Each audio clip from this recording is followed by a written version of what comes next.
दिनांक 20 नोव्हेंबर 2024 रोजी आपण लोकसभा पोटनिवडणूक आणि विधानसभा सार्वत्रिक निवडणूक यासाठीचं मतदान सगळेजण करणार आहोत। त्यासाठीची आवश्यक ती सगळी पूर्ण तयारी ही झालेली आहे।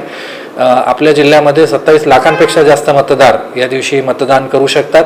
त्यांच्यासाठी आवश्यक असणारी सगळी यंत्रणा उभी केलेली आहे। यामध्ये 3088 मतदान केंद्रांची आपण स्थापना केलेली आहे, ज्यापैकी 2082 हे नांदेड लोकसभा क्षेत्रामध्ये समाविष्ट आहेत। या सगळ्या ठिकाणी मतदान कर्मचाऱ्यांची नियुक्ती, त्यांचं प्रशिक्षण, ईव्हीएम मशीन्सची उपलब्धता या सगळ्या गोष्टींची आपण पूर्तता केलेली आहे।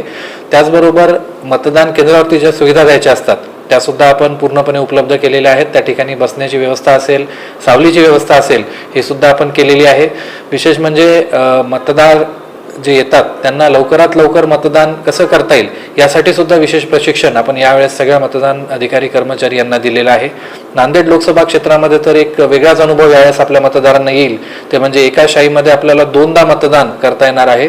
25 वर्ष झाले नांदेड जिल्ह्यात पहिल्यांदा अशा प्रकारचा योग जो आहे तो आलेला आहे। त्या अनुषंगानं माझा सगळ्या मतदारांना आवाहन आहे की आपण आता मतदान केंद्रावर 20 तारखेला निश्चितपणे यावं आणि आपलं अमूल्य मत या देशासाठी, या महाराष्ट्रासाठी द्यावं।